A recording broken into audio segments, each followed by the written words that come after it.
Hey y'all, today we're calling all Dynasty Warriors in need of help. If you're diving into the brutal world of Wo Long Fallen Dynasty, then get ready for a challenge. Now, I've conquered this beast much like Guan Yu conquering the battlefield, and today I'm going to share 6 essential tips that I wish I knew before I even started playing. These tips will help you build your perfect battle set, take out enemies from afar, and deflect like a seasoned warrior of the 3 kingdoms. Let's get started. Deflecting is your bread and butter in Wo Long Fallen Dynasty. And guess what? You can even deflect while you're holding guard. So if you're like me and you're not great at timing incoming attacks, or maybe you're just learning the enemy's attack pattern, holding guard will save you some time, worrying, and health. If possible, try and train yourself to deflect towards an incoming attack. That way your deflection window is more reliable. Strafing left, right, or even backing up will alter when the enemy attack hits you, and you don't want that. And this is crucial, especially for deflecting those red enemy critical strikes. Always try and deflect towards them and do not run away from them. Another great note about deflection is that each weapon has a deflection difficulty percentage. The lower the percentage, the less your character can parry before your spirit gauge caps out or goes negative. That being said, if your primary goal is to get good at deflecting, then pick a weapon that has a high deflection percentage. And now one last thing on deflection. Don't sleep on your counterattack deflect.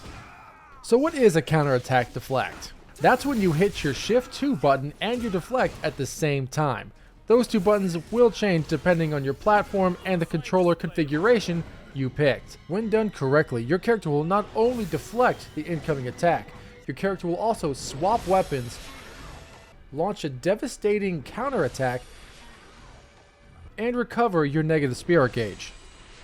Which ties into our next topic beautifully, taming your spirit gauge. Managing your spirit gauge in this chaotic world is vital. Actions like dodging, ill-timed deflects, casting spells, and even just taking damage fills up the negative portion of your spirit gauge, which isn't inherently bad, but if you're caught off guard with a fully depleted spirit gauge, you'll be put in a weakened state and open yourself up to some very serious damage. And how do we avoid that? You're going to have to keep the pressure on your enemy and try and stay away from those negative charges. Now this means you may have to attack rather than defend even if you're short on health, which is fine because a higher spirit gauge means more possible outcomes and more actions your character can take. So while our spirit gauge is nice and high, what kind of actions can we take? Once you're comfortable with your spirit level, it's time to start going on the offensive, casting wizardry spells, launching your martial arts, and unleashing devastating spirit attacks. But don't go wild. Your spirit gauge will be consumed when performing these actions, and can always go negative. And do you know how we avoid these negative charges even further? With our next tip, reinforcements. These are your AI buddies. You can use them for a number of things. My favorite specifically is a decoy. It'll take more than that to slay a tiger. I mean, not much more if you look at your health. But to each their own. Shortly after you begin your journey, you'll be introduced to the reinforcements mechanic. You are allowed up to 2 reinforcements at a single time, which can be summoned from your home battle standard.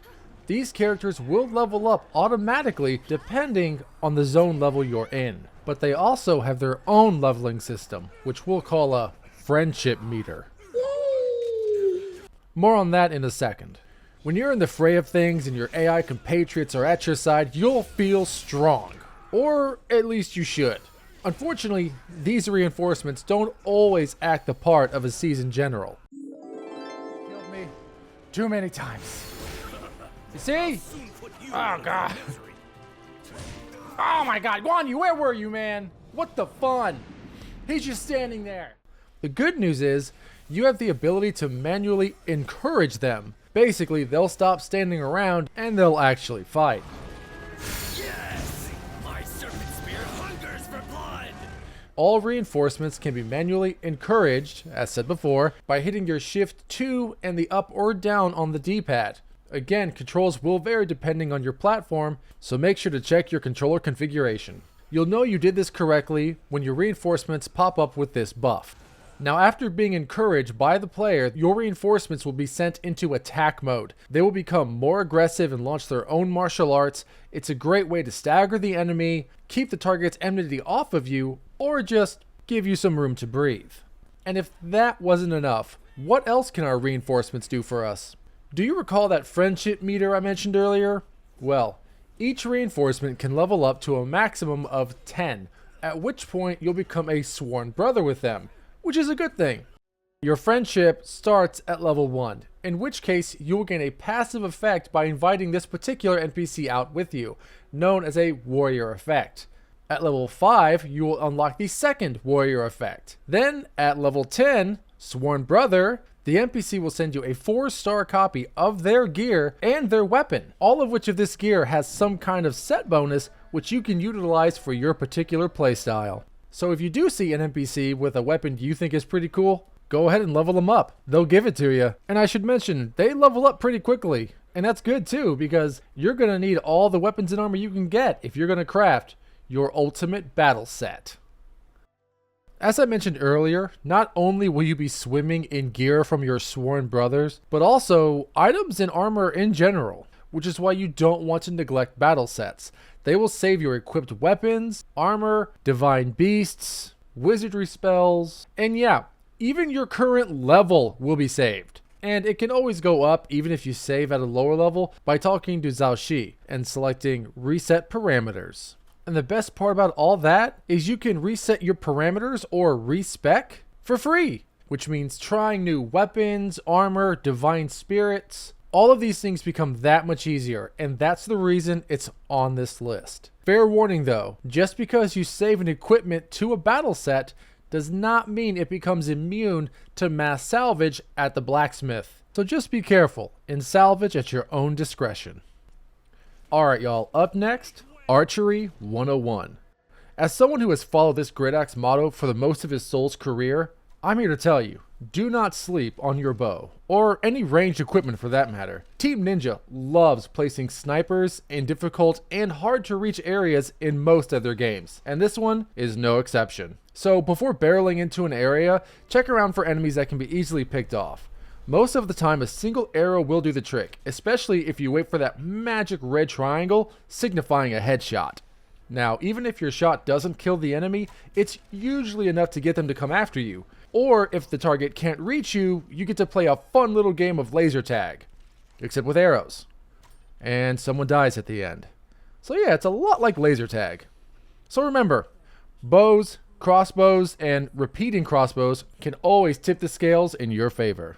And speaking of scales, let's talk about why morale matters. In Wo Long Fallen Dynasty, your morale rank is a zone-specific leveling system for your character that resets each time you travel to a different mission for the first time. And it will go up or down depending on how well you progress through the enemy-infested zones. Things like defeating strong enemies and landing fatal strikes, your morale's going straight up.